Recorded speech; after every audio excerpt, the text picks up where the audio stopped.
The second clue I want to share with you is this idea that now is all you know. You see, I write lots of books full of all sorts of opinions, research, evidence. I don't know any of that.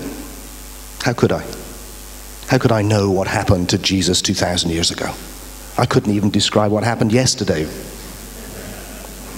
It's just the best I can do. They're good opinions, well evidenced, worth listening to. You should buy my books. But do not mistake them for knowledge, because they ain't. They're opinions. And when I look at it, I go, well, if this, in this mystery, which is life, in this incredible 14 galaxies, all of that, what do I know? And I think, when I look at it honestly, not much. Really, really not much. It all turns out to be a whole set of stories and opinions. I'm not saying they're bad. It's just that this waking up in the West, it's called gnosis, which means knowing. What do you know? What do I know? And I look at it and think, well, most of what I call what I know is stuff I learned at school or picked up from the TV or from books or from, I don't know this. And I can push it even further, and you can look at your culture and go, well, the things that we all take for granted as if we know them is just to do with our culture. Go to a different culture, it's a whole different things that everyone takes for granted. It's not knowledge, it's just cultural prejudice. And then even my own, those really precious things, but I just know that. Haven't you ever had the experience, certainly I'm in my 40s, and I've found a whole load of times by now where I've really known something and then 10 years later gone, yeah, I'm not sure that's true actually. I'm not sure that is truth. And when you've done that a few times, then you can look at the one you're holding right now and go, well, maybe not. So what do you know? When I look at it, and check this out, I see that what I know is that I exist right now. And that I know that because I'm experiencing something. That's not a lot to know, but it's very interesting.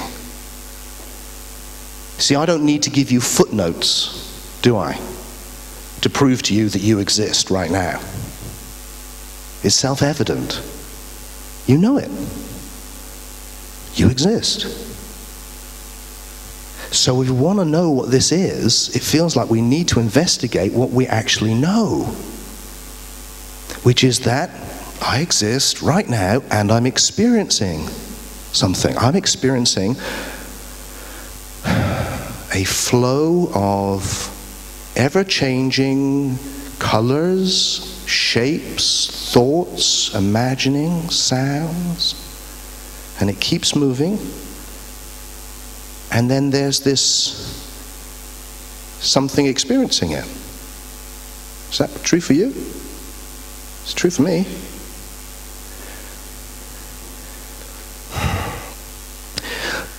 So this gnosis, and you'll come across this in all the traditions I mentioned, is actually this waking up, it's an experiential investigation for yourself of now.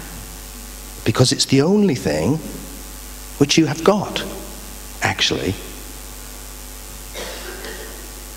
And what happens when you do that? Okay, things now get a little bit more far out. So, hang on tight. No, let go completely. Here we go. Number 3.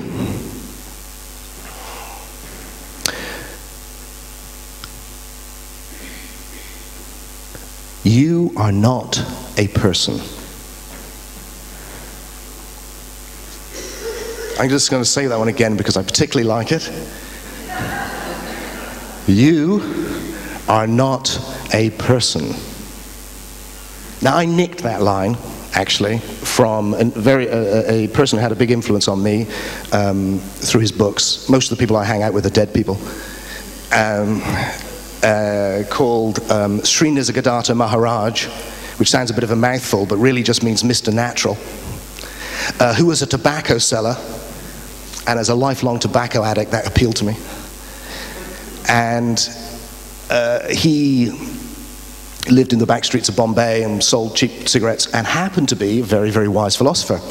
And he said, "You are not a person." And the first time I read this, it was like someone had pinned me to the wall. What? What does that mean? Well, I think I know what it means. Try this out. When you dream, you have these two identities, don't you? On the one hand, there's what you appear to be. Let's call that your apparent nature, what you appear to be. And what you appear to be is the person in the dream. And then on the other hand, there's what you are. And what you are is the awareness within which the whole dream is arising, including the person that you appear to be. Is that a fair statement of what happens in a dream? So what about right now? Could it be true that right now we've become sucked in unconsciously, so unconsciously we haven't even noticed how strange it all is, to this life dream, so that we don't recognize that right now we also have those two natures? I think that may be true. And I think we can check it out right now. When I discuss what I feel like we know, I said, well, what I know is that I exist right now. That I'm what? And what am I? I'm an experiencer of experiences. It's a pretty weird way of seeing yourself, but try it. You're an experiencer of experiences. Your awareness, if you like, witnessing a flow of appearances within which you appear to be a person. A wonderful, fantastic, glorious, multifarious, marvelous, endlessly fascinating set of appearances. Here they are. Wow. And you're witnessing them. And I think if we focus in on that, you'll see that you have two natures. And it's kind of obvious, because all I'm saying is, look, you're an object and a subject. You're an it and an I. And the it is what you appear to be. It's Tim.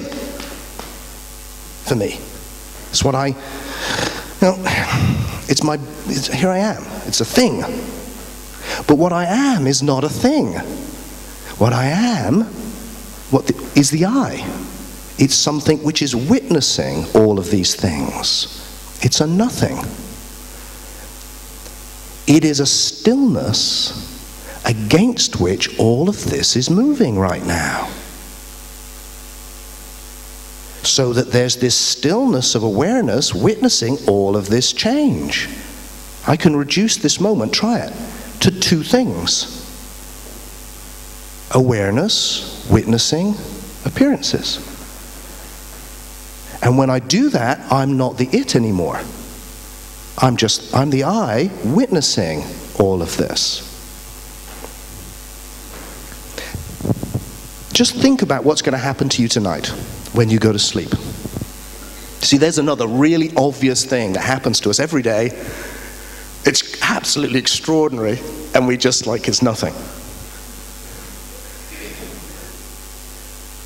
Now, if you looked at me when I go to sleep, you would see Tim, who's a conscious body, and then out, unconscious body, and then hopefully, unlike my friend Jerome, poof, in the morning.